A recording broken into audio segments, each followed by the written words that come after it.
Jonás se despertó temprano esa mañana, como hacía todos los días desde que comenzó a dormir en la plaza. Aún no eran las 6 horas y el aire traía un frío cortante. Aún así, sus movimientos eran precisos.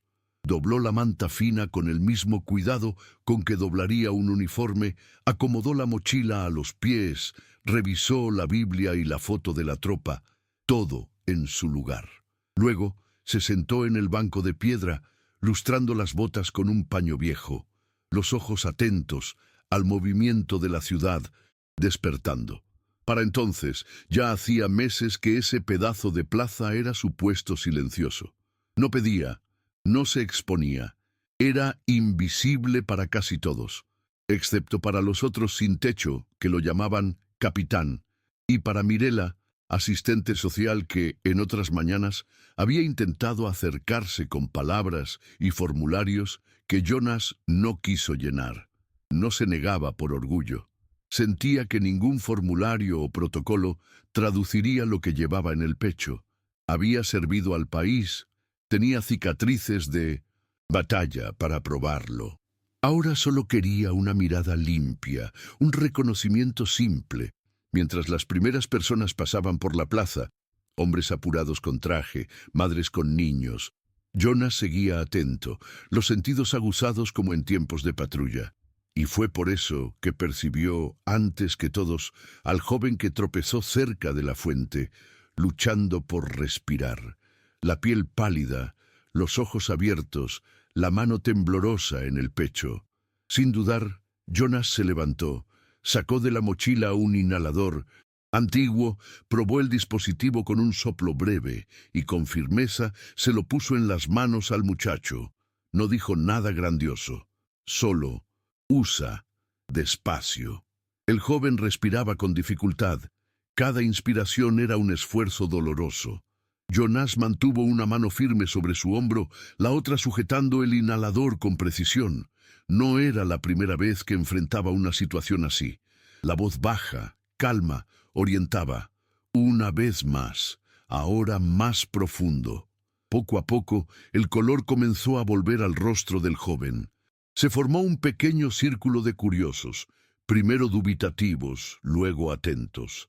Entre ellos, una joven con bolsas de supermercado, un señor con bastón que hacía su caminata matutina, un niño con gorra observando con ojos abiertos. Mirela también estaba allí, regresando de una visita a un refugio cercano.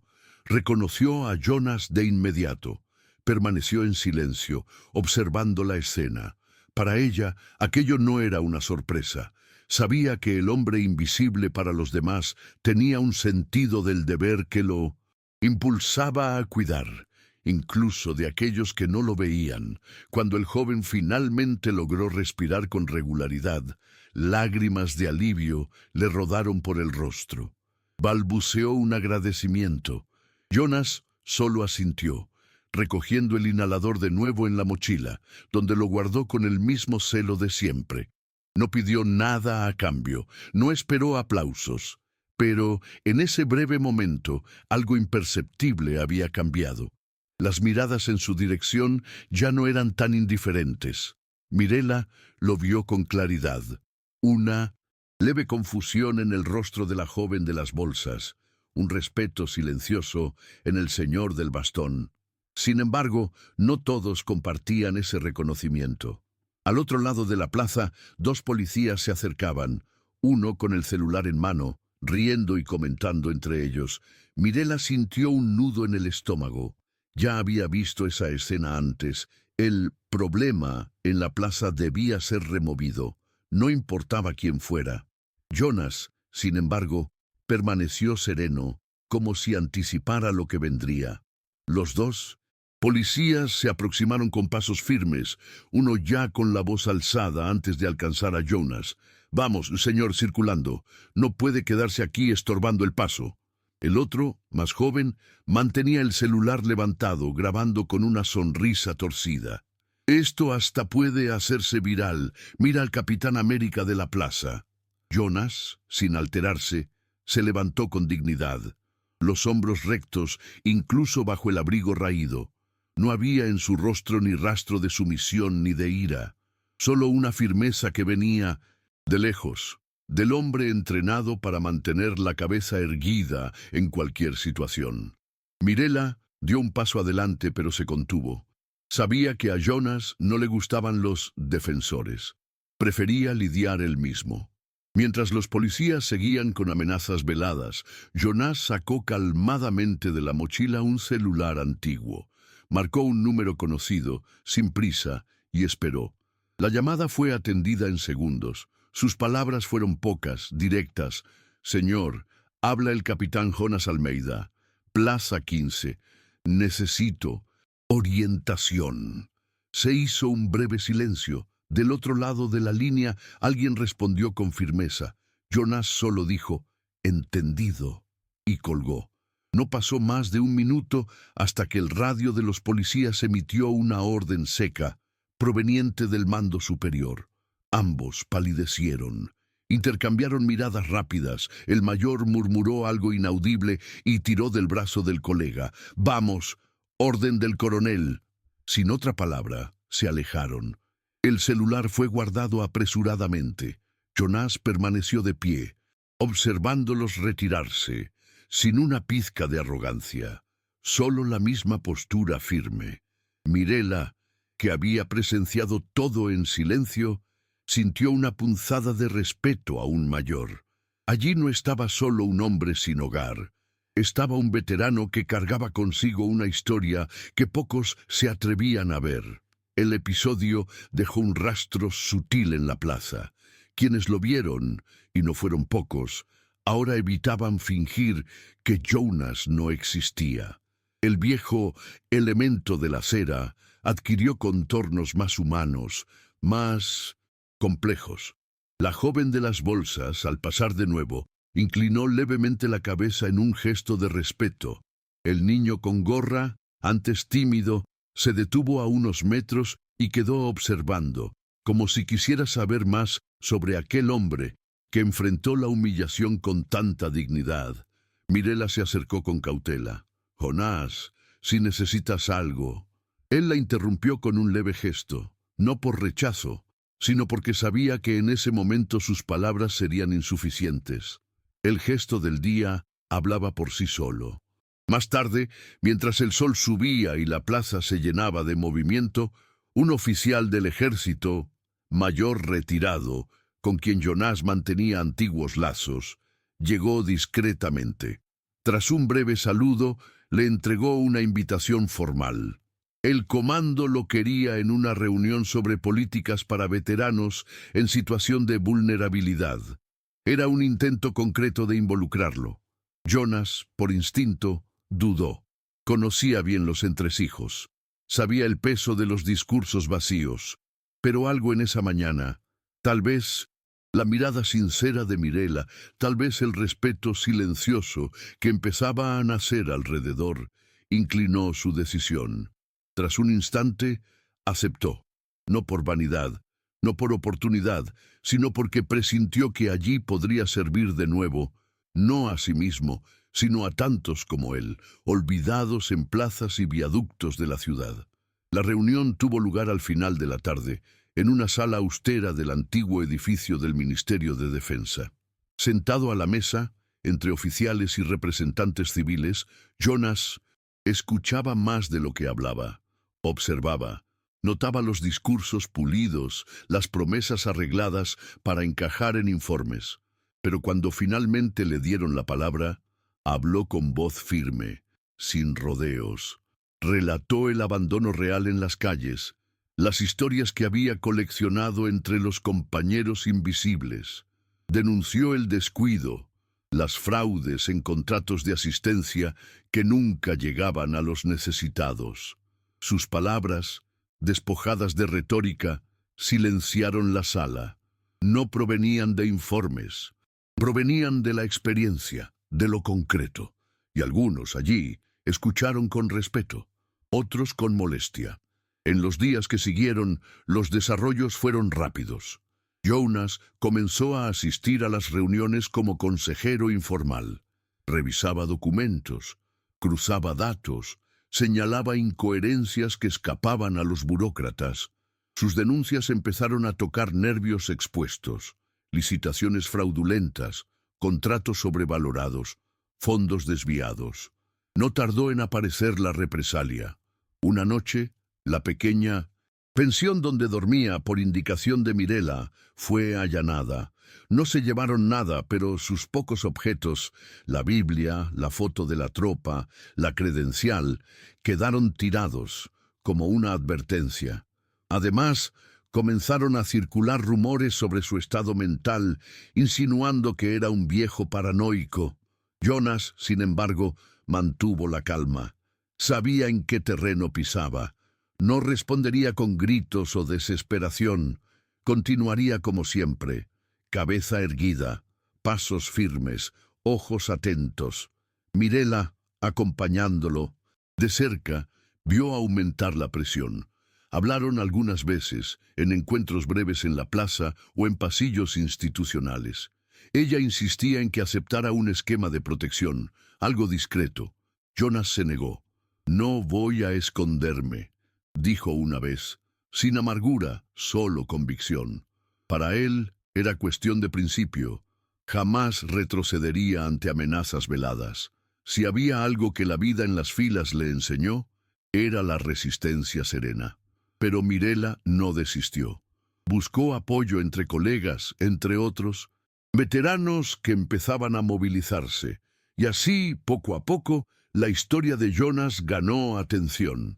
Primero en pequeñas tertulias, luego en redes sociales, hasta que una entrevista grabada, conducida por una periodista sensible a la causa, alcanzó a miles de personas.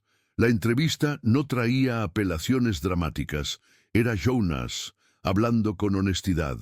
Contaba su trayectoria, el trabajo invisible de los veteranos olvidados, lo que había visto en las calles. Mostraba la cicatriz en el hombro, vestigio de su historia, sin orgullo ni victimismo, solo hecho. Y eso conmovió. La repercusión fue inmediata. Las denuncias que él señaló empezaron a investigarse con seriedad. Oficiales corruptos fueron apartados, contratos sospechosos, suspendidos, y mientras tanto, el nombre de Jonás se difundía. Le ofrecieron cargos, condecoraciones, una nueva vida estructurada, pero él rechazaba con la misma simplicidad de siempre. «No lucho por medallas», dijo a la periodista con una leve sonrisa. Su único pedido fue otro, que reformaran el pequeño espacio abandonado en su antigua escuela y que allí se creara una biblioteca con el nombre de sus compañeros de tropa. No el suyo, sino el de ellos. Era la memoria que deseaba honrar. Los meses que siguieron consolidaron un cambio discreto pero profundo. La biblioteca fue inaugurada con sencillez, sin reflectores, sin ceremonia grandiosa, solo excompañeros de uniforme, niños de la escuela y algunos profesores. Jonas estuvo allí, de pie, al fondo del salón, sin dar discurso, solo observando a los niños hojear libros, pasar los dedos por los estantes. Para él, ese momento valía más que cualquier medalla colgada en un despacho.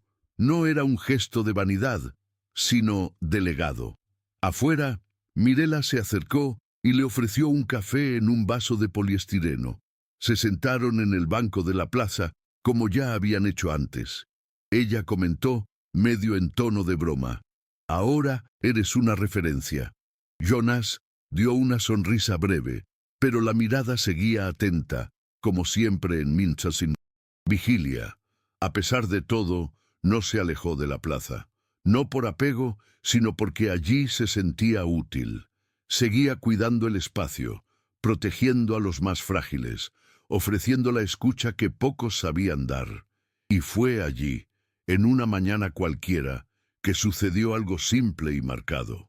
Mientras limpiaba discretamente un banco cubierto de hojas, un niño de unos 7 años se acercó. Tenía en las manos un papel doblado. Se lo extendió a Jonas, con ojos serios. «Es para ti». El ex capitán abrió el dibujo. Un hombre con uniforme antiguo, con una banda de honor en el pecho, rodeado de estrellas y un banco de plaza al fondo. El trazo era infantil, pero la intención nítida. Jonas quedó en silencio un instante, sujetando el papel con cuidado. Luego se agachó y acarició el cabello del niño. No dijo nada. No hacía falta. El gesto era suficiente. Ese pequeño reconocimiento, espontáneo, valía más que cualquier homenaje oficial. En los días siguientes, Jonas continuó su rutina con la misma disciplina de siempre. No cambió sus hábitos, no buscó otro lugar para vivir, incluso con nuevas ofertas. Dormía poco, se levantaba temprano, cuidaba la plaza casi como si fuera un viejo cuartel. El dibujo del niño, guardado entre las páginas de la Biblia, se había convertido en un símbolo silencioso.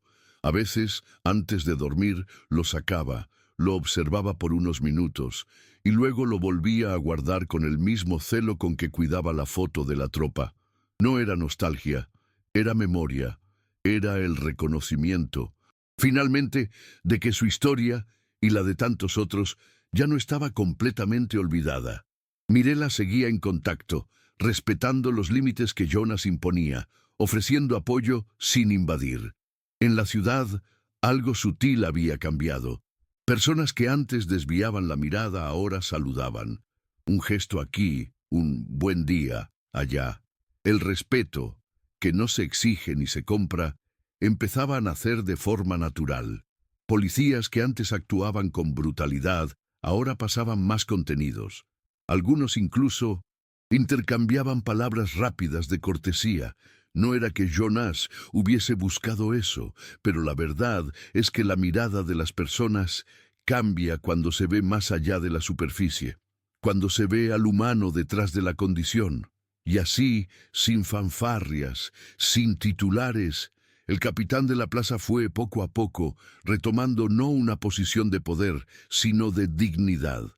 Una dignidad que ya le pertenecía, pero que en aquel día marcado comenzó a ser reconocida por el mundo que lo rodeaba.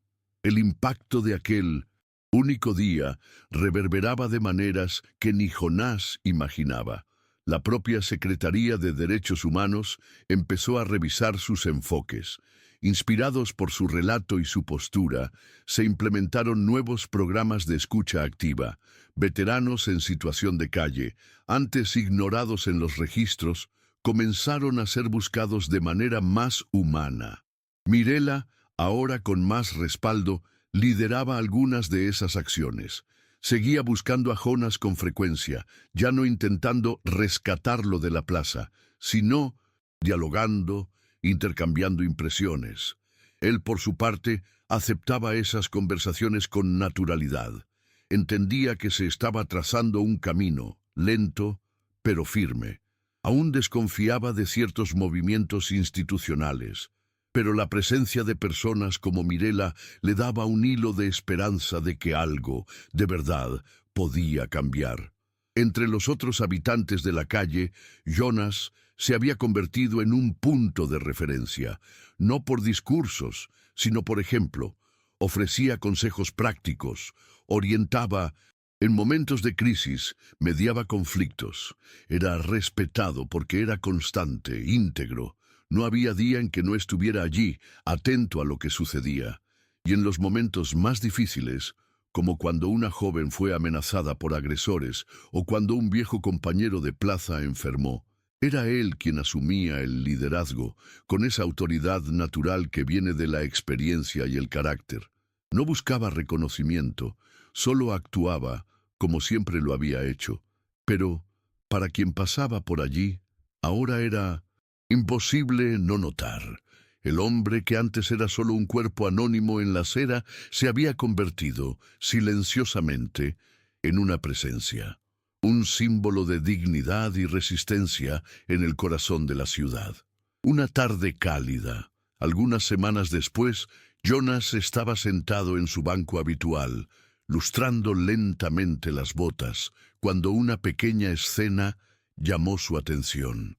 El mismo niño que le había dado el dibujo apareció nuevamente, esta vez acompañado de un grupo de compañeros de escuela. Vinieron en 1900 en grupo, tímidos, empujándose unos a otros hasta que el más atrevido se acercó. Trajo otro papel, cuidadosamente doblado. «Hicimos otro para ti, capitán», dijo, usando el título con una naturalidad que hizo a Jonas levantar las cejas. Abrió el papel, un nuevo dibujo más colorido, mostrando la plaza llena de gente y él en el centro, como una figura protectora. Jonas respiró hondo, conmovido por esa simplicidad. Se arrodilló hasta la altura de los niños, miró a cada uno a los ojos y dijo, con voz serena, «Gracias, chicos. Esto significa mucho para mí». No necesitó decir más. Ellos sonrieron, entendieron y salieron corriendo, dejándolo allí con una sonrisa discreta y el dibujo entre las manos. Mientras el sol se ponía y las sombras crecían en la plaza, Jonas permaneció sentado, observando el ir y venir de la gente. La ciudad seguía su curso, indiferente en muchos aspectos, pero algo en él había cambiado, y también a su alrededor. Ese día, el día en que auxilió a un joven en crisis, en que enfrentó la humillación de los policías, en que se posicionó sin ceder, no fue un día cualquiera.